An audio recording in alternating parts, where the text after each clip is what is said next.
दोस्तों, कुछ लोग मुझसे पूछते रहते हैं कि रिजर्वेशन के बारे में मेरा क्या ओपिनियन है। तो वो बात कहने से पहले मैं प्रश्न पूछना चाहता हूँ कि क्या जाति के आधार पर डिस्क्रिमिनेशन एक सत्य है या नहीं।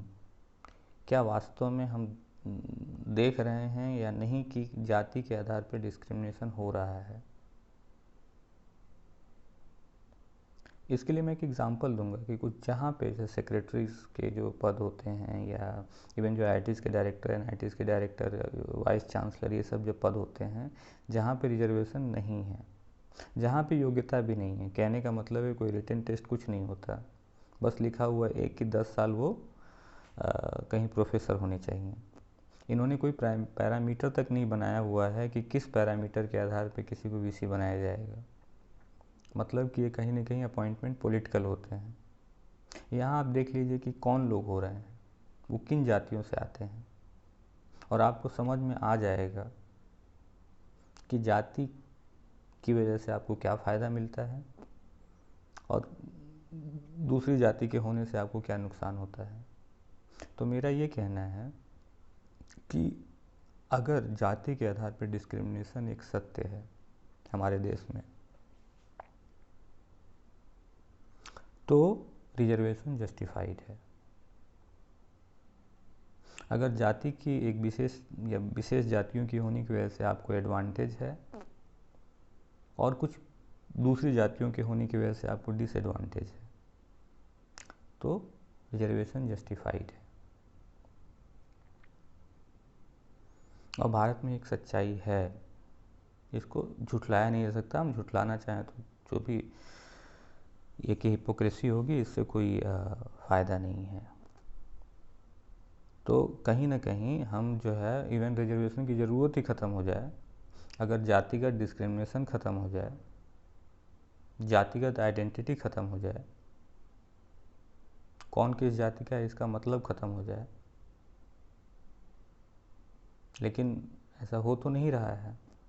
तथाकथित कुछ बड़े राष्ट्रवादी संगठन भी आप देखेंगे तो कुल मिला के जातिवादी संगठन ही हैं, दिखाते भले हों कि राष्ट्र और ये वो, लेकिन हैं तो जातिवादी संगठन ही। आप उनके पदाधिकारी देख लीजिए कौन कौन है।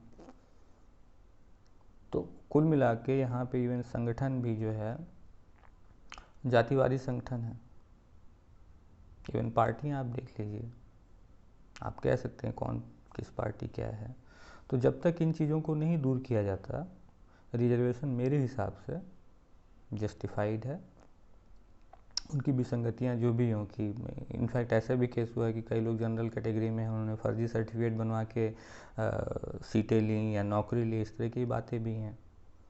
कैसे बहुत सारी चीज़ों को दूर किया जाए, और जो मान लीजिए सामान्य वर्ग में भी कुछ लोग आते हैं जो बहुत गरीब हैं, उनको भी कैसे हम जो है लाभ दें। EWS जो शुरू किया गया था वो इसी दिशा में एक कदम है।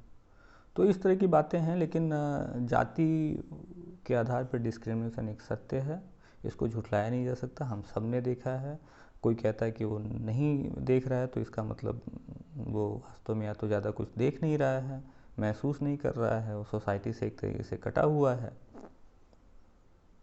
अदरवाइज़ उसको ये बात भली बात समझ में आएगी। और ये होते हुए इवन IITs वगैरह में जहाँ से मैं होता हूँ, वहाँ की फैकल्टी में आप देख लीजिए, वहाँ पे डायरेक्टर्स में देख लीजिए, आप देखिए कितनी डाइवर्सिटी है। नहीं है। आप देखिए कि अब सोसाइटी के लगभग हर एक हिस्से के लोगों को रिप्रेजेंट करती है, वो तो नहीं है।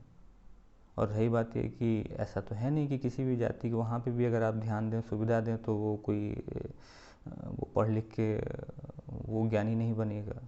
कैपेबिलिटी तो सारे ह्यूमन के बीच में है, समान सी है। जिनको भी अगर सुविधा और उस तरह का वातावरण मिलेगा, चाहे वो किसी भी जाति से आते हों, वो भी अच्छा कर पाएंगे। तो अगर जातियों के आधार पे आप देख सकते हैं कि इस जाति के लोग ज़्यादा अच्छा नहीं कर रहे हैं, तो कहीं ना कहीं ये भी सत्य है कि उनको अच्छी सुविधा, उनको ऐसा वातावरण नहीं मिल पा रहा है। तो ऐसे में सोशल अपलिफ्टमेंट के लिए रिजर्वेशन के अलावा और क्या तरीका बचता है। तो यही कुछ मेरे विचार थे रिजर्वेशन के बारे में। धन्यवाद।